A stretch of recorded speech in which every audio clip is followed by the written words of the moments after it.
Hello everyone, it's Hannah here, an English teacher from Virtually Fluent, and today we are going to be talking all about the sport tennis. So you can learn lots of essential vocabulary if you're watching tennis online with English commentary, or you're just interested in expanding your sports vocabulary in English.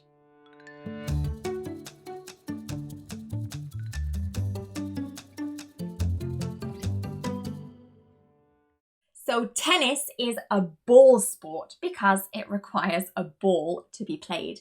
It can be played in singles, which is one person versus one person, or it can be played in doubles, which is two people versus two people. They can either be the same gender or you can have mixed doubles too. Now, tennis is played on a court, a tennis court, although the type of surface on the court can differ.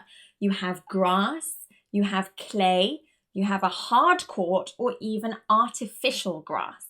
And professional tennis players need to learn how to play on all these different courts because the big championships have different surfaces. No matter what type of surface, what type of tennis court you play on, there will be lots of white lines on the court.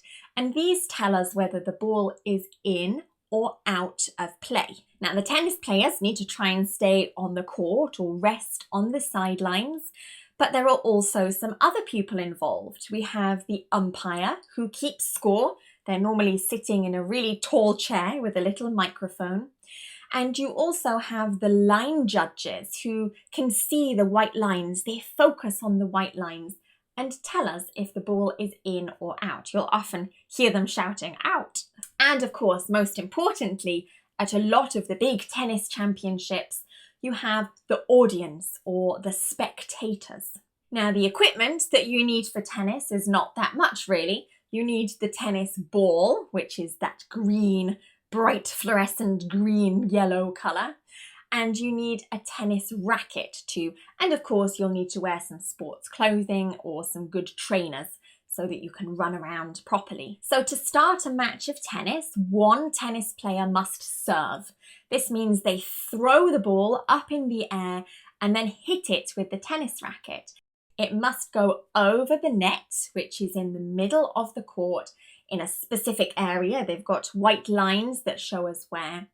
And then the opposition must try and return that tennis ball again back over the net.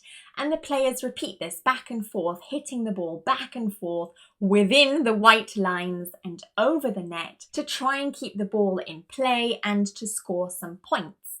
Now, sometimes these rallies are really long and the players run around for ages. Sometimes they're really short because the ball has gone out.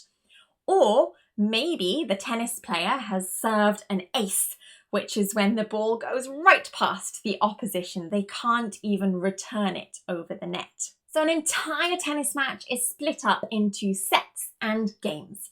So both players start with game number 1 and you start at 0 points. Although in tennis, 0 points is rather strangely called love in English. Then you score 1 point, which is 15. Then 2 points, which is 30, 3 points, which is 40, and finally the next point means you win 1 game. Although sometimes there is a situation when both players have 40 points. They need to compete to win the game. This particular score, 40-40, is called deuce. Now this is a really special situation because then the player must win 2 consecutive points in order to win the game. That first point is called advantage, and then the second point would be the game, but they must both be consecutive. So the players need to win 6 games in order to win a set and have a majority of 2, which tends to be a score of 6-4 at its maximum or 7-5 at its maximum. And depending on the gender, you need to win either 2, which is the best of 3 sets, or 3, which is the best of 5 sets, in order to win the entire match. And we have some special words for all those winning points too. The final point that decides the winner of the match is called match point.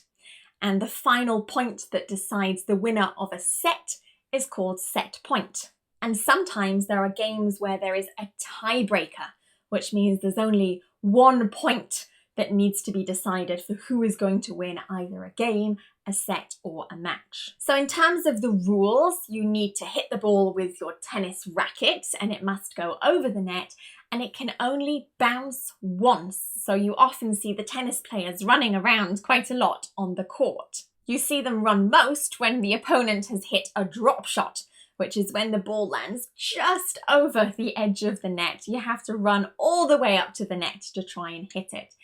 However, it doesn't always need to bounce. You could volley the ball, which means that you hit the ball before it has bounced. And in terms of the types of hits, you have forehand, which is when you hit the ball on the side of the body that you're holding your racket. So if I hold the racket in my right hand, forehand would be hitting on this right side.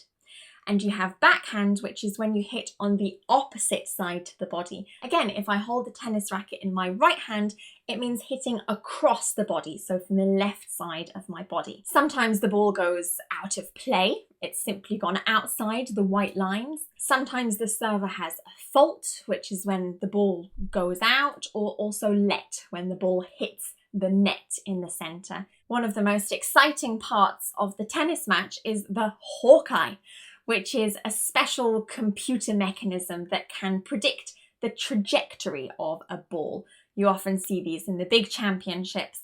The players have a certain amount of challenges, a certain amount of times they can use the hawkeye to really decide if a ball was in, out, on the line, for either a point to be replayed or won or lost. So hopefully you've learned a little bit of tennis vocabulary in English, lots of technical language. If you did learn something new, go ahead and like today's video, and of course subscribe to my YouTube channel and turn notifications on to see lots more videos just like this, grammar explanations, more vocabulary and pronunciation videos, and not just on YouTube. You can find me across all social media channels. I've left all those links in the description below. This is Hannah from Virtually Fluent, bringing English to life.